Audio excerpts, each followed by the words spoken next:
Sophia, Karen, welcome. Sophia, we've heard so much about agentic AI, but first of all, what is it? And second, what is perhaps the biggest misconception around it? Yeah, that's a great question. And in fact, we just wrote a report about it. It's called Agentic AI, Finance and the Do It For Me Economy. So, in terms of what is it, we have had AI in terms of machine learning. The quickest way to describe that is analyze it for me technology. And then we had Gen AI, which is created for me technology. Then we have Agentic AI, which is do it for me technology, action it for me. What we say in the report is that it turbocharges the do it for me economy by taking action. And this is the misconception. The misconception is that it is fully autonomous. It is not. Of course, it operates with a degree of autonomy, but you're always going to need humans for input, for programming, and for oversight. Karen, what are perhaps the pitfalls that companies need to look out for when implementing agentic AI? Well, first, exactly as Sophia was saying, because there is a need for some human control. At some point, the question is about the balance. How do you find the right balance between the autonomy that you want to provide, you want to give to the machine, versus what type of human control do you want to have? And that applies very differently depending on what type of agentic AI you're talking about. I like talking about the internal use cases and then the consumer-facing use cases because they're very different.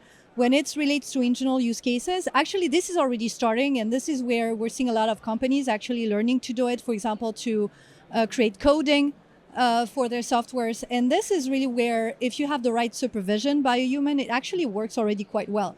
But when you think about the consumer-facing use cases, like, for example, having a customer being able to delegate decisions on their purchase, for example, on the customer journey, this is very new, and this is really where there will be a lot of pitfalls that most companies haven't encountered yet because that's very new.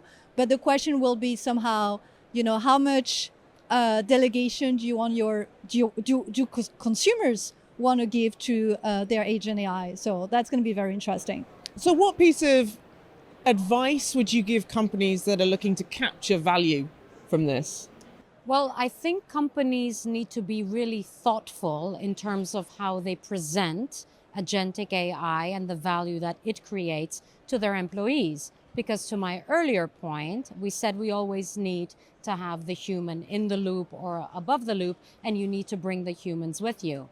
Now, a narrative that is framed around you can use this as a tool to better serve your clients, to be the best for your clients, or to eliminate these workflow processes that cause bottlenecks.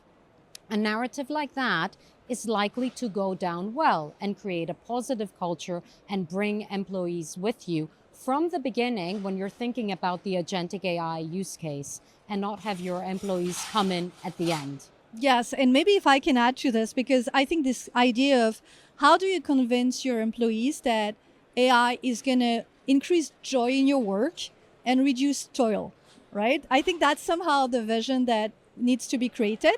But that's difficult because many people are going to be very worried that, of course, there will be some job changes. There will be some questions on, what are the jobs that will not exist any longer, but what are the new ones that you're going to create?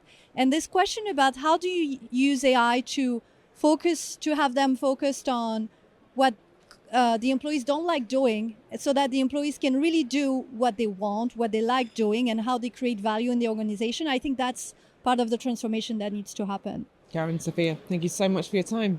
Thank you.